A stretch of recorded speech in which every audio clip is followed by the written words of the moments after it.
في المنتج بتاعنا. هناخد عينة منه من التانك. بسم الله. زي ما انتم شايفين حبايبي، اللزوجة ممتازة جدا جدا اهيت.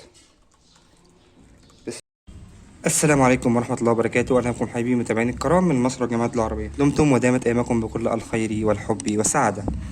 بعد بسم الله والصلاة والسلام على رسول الله صلى الله عليه وعلى من والاه. معكم أخوكم أحمد الكومي، الأمل لتعليم صناعة المنظفات.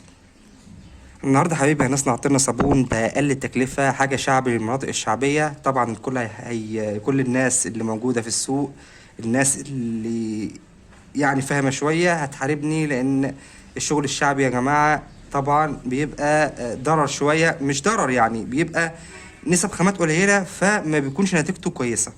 فده غصب عني، لأن الناس طبعا هنا في منطقة شعبية، وفي نفس الوقت في ناس ياما يعني ظروفها محدودة جدا فعايزة الحاجة ديت، وفي محلات ما بتشتغلش الا في شغل الشعب.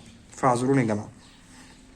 طبعا في البداية عشان نعمل طن صابون شعبي بأقل تكلفة، هنملى الأول التانك بتاعنا. التانك بتاعنا بالظبط بياخد طن، في بعض التانكات بتاخد طن وربع، فاحنا التانك بتاعنا بياخد طن بالظبط. هنملى تلات ارباع الكمية مية. واهم حاجة يا جماعة، مش لازم تلات ارباع، هو احنا عدينا من تلات ارباع بشوية. اهم حاجة نغطي الريشة الاولانية من فوق من التانك، الريشة اللي هي ديت.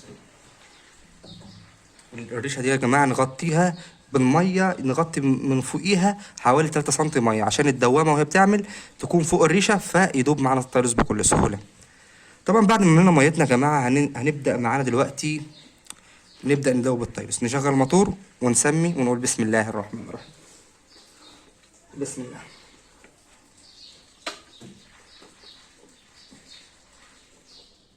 بسم.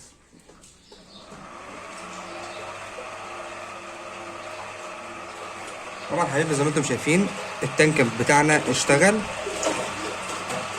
شايفين الدوامة. هنبدأ بقى دلوقتي ان احنا ندوب الطيلز.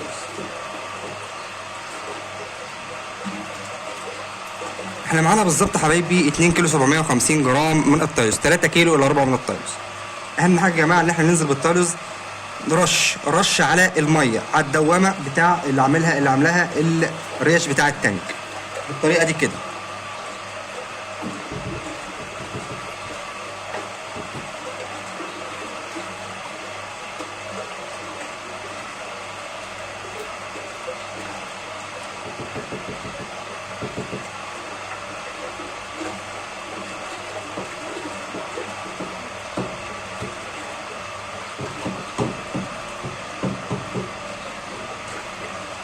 زي ما انتم شفتوا لازم نرش رش بسيط.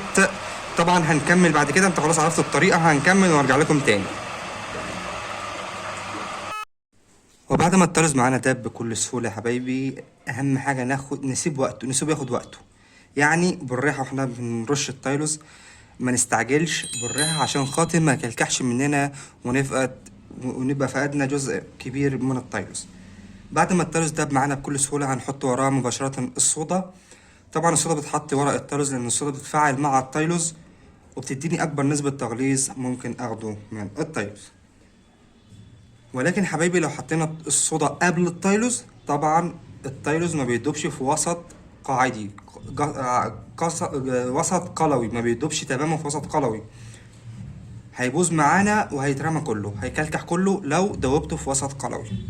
طيب في البعض بيدوبوا في وسط حمضي بسيط جدا، بيحط مثلا سنة سلفونيك قبل التايلوز، بيحط سنة صودا، لا عفوا سنة سلفونيك، سنة ملح ليمون، اي حاجة حمضية خفيفة جدا عشان تخليه الوسط حمضي، فبالتالي يدوب معايا التايلوز بكل سهولة.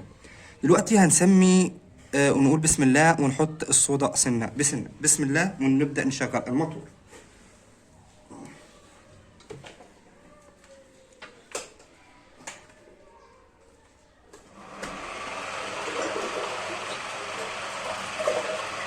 طبعا ممكن نحط الصودا من المكان اللي في الاول، او نحط في المكان اللي جنبنا ده، المكان هناك او ده، اي مكان هحط منه صودا عادي.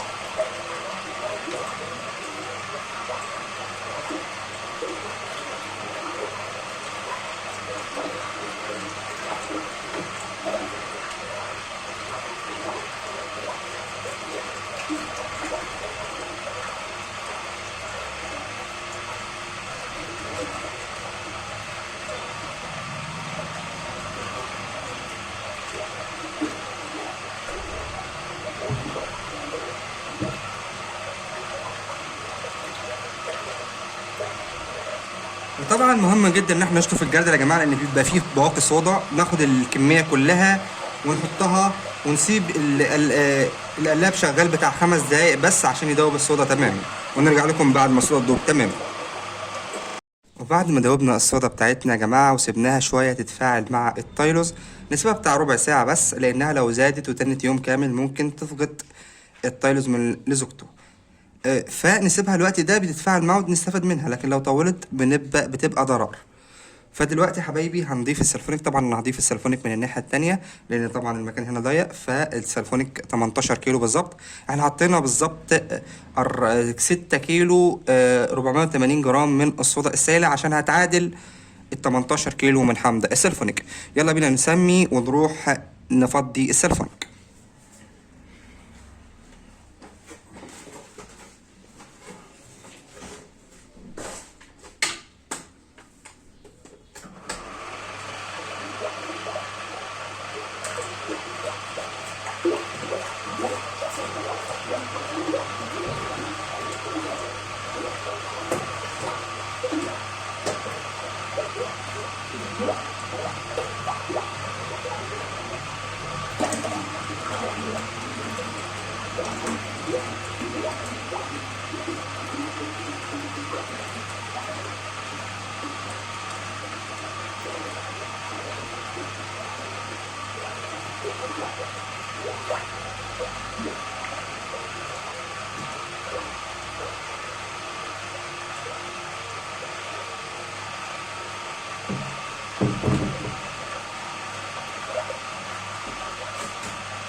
ومهم حبايبي ان احنا ننضف الجردل كويس جدا بقطعه كرتون او نشطف الجردل ونكب الميه اللي احنا شاطفين بيها.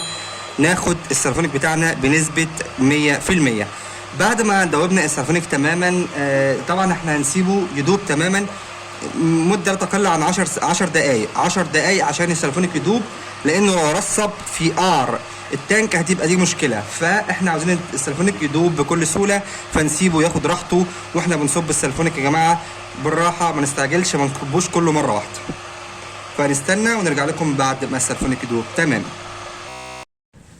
نيجي دلوقتي بقى يا حبايبي بعد ما دوبنا السلفونيك تماما، طبعا نسيبه يرتاح شويه عشان التفاعل السلفونيك مع الصودا بيحصل ارتفاع في درجه حراره المنتج، فهنا صعب نقيس بي اتش مظبوط. ولكن احنا طبعا في فصل الشتاء والتفاعل هيكون بسيط جدا، فعادي ممكن تقيس دلوقتي وتظبط منتجك، وتاني يوم من تصنيع المنتج ترجع تظبط البي اتش وتشوفه.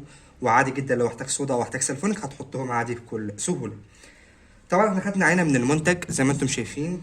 طبعا احنا خدنا من فوق وقسنا البي اتش، ودلوقتي خدنا عينه من تحت من حنفيه التانك وهنقيس البي اتش بتاعها. واهم حاجه واحنا بنقيس نبعد تماما عن الرغوه، لان الرغوه هتديني بي اتش كاسي.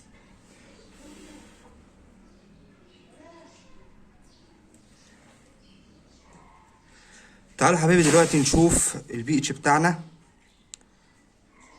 بفضل الله طبعا هو رقم 7 اهوت، رقم 7 خالص اهوت. طبعا لو ما انظبطش معاك من 1 ل6 بيحتاج صودا، من 8 ل14 بيحتاج سلفونيك. ولكن هنا الصودا اللي هتستخدمها للتعادل لازم تخففها بميه حتى لو سايله يا جماعه. نقل تركيز الصودا عشان ما نحط الصودا يجي رافع معانا البي اتش مره واحده نرجع نحط سلفونيك. فنخلي بالنا من الحاجات التريكات البسيطه ديت. بقول لكم ابسط التريكات عشان خاطر الموضوع يكون سهل ويكون بسيط. فطبعا ما تنسوناش من صالح دعاكم، لان احنا بنعمل ده كله علشان صالح دعاكم. وبعد ما ظبطنا البي اتش بتاعنا دلوقتي هنحضر الملح ونرجع لكم تاني. وبعد ظبط البي اتش يا جماعه دلوقتي هنحط الملح بتاعنا. انا مدوب الملح بتاعنا من 8 ل 12 كيلو ملح. بنحاول في الشتاء يا جماعه بنقلل على قد ما نقدر من نسبه الملح. احنا هنبدا ب8 لان اللزوجه معانا مش كويسه، بنبدا نزود ما نزودش مره واحده عشان اللزوجه العاليه بتضعف الرغوه. مش بتضعف الرغوه بمعنى تضعف، بتعمل حاجز على الرغوه، بتكتم الرغوه بمعنى اصح. لما تكتم الرغوه اي حد هيستخدم الصابون يا اما يخف بميه يا اما مش هيرغي معاه. ولو ما رغاش معاه طبعا مش هيفهم حته انه يخف بميه ديت، هيقول ان الصابون مش كويس. فنبدا. طبعا انا مدوب ال 8 كيلو ميه في 5 أو 6 اضعافهم، عفوا، مدوب ال 8 كيلو ملح في 5 أو 6 اضعافهم ميه. وبكب الملح الدايب سنه بسنه، والملح المرصب في قعر الجردل برجع ادوبه تاني. فيلا نشغل التانك ونتكل على الله، بسم الله.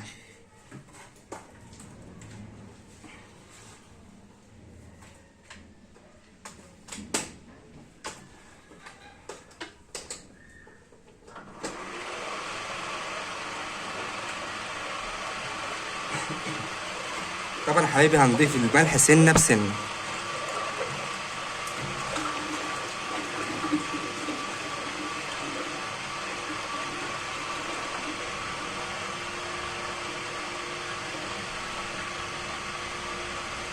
نجيب تاني ونضيف.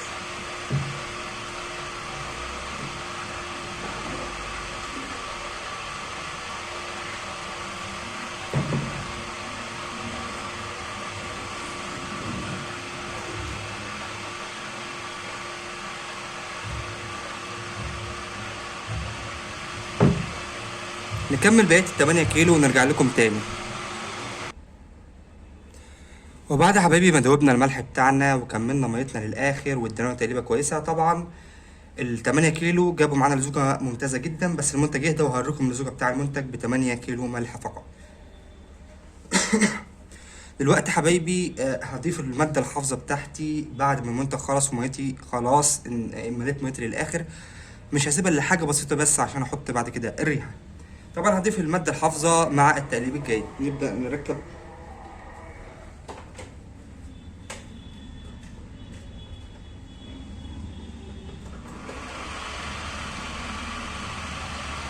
طبعا حبيبي لو هتحط فورمالين لازم تلبس كمامه، لان الفورمالين بيكون ريحته نفاذه جدا، بيكون خانق للجهاز التنفسي.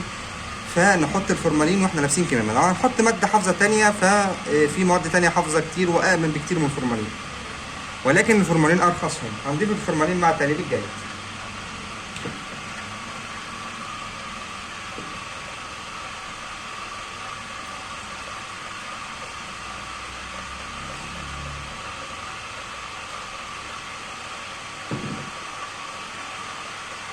وهنسيب الموتور شغال على الفورمالين حوالي 5 دقايق ونرجع لكم تاني بعد ما الفورمالين يدوب تماما في المنتج. وبعد يا حبايبي ما خلاص حطينا الفورمالين وسيبناه ياخد وقته، تعالوا دلوقتي نشوف المنتج بتاعنا. هناخد عينة منه من التانك. بسم الله. زي ما انتم شايفين حبايبي اللزوجة ممتازة جدا جدا اهيت. بسم الله ما شاء الله. برضو ننزلها في التانك ونوريكم اللزوجة بشكل اوضح. تعالوا حبايبي نبدأ ننزل المنتج في التانك ونشوف اللزوجة. بسم الله ما شاء الله. لزوجة ممتازة جدا حبايبي اهيت زي ما انتم شايفين. بسم الله ما شاء الله، حاجة روعة، حاجة ممتازة جدا زي ما انتم شايفين.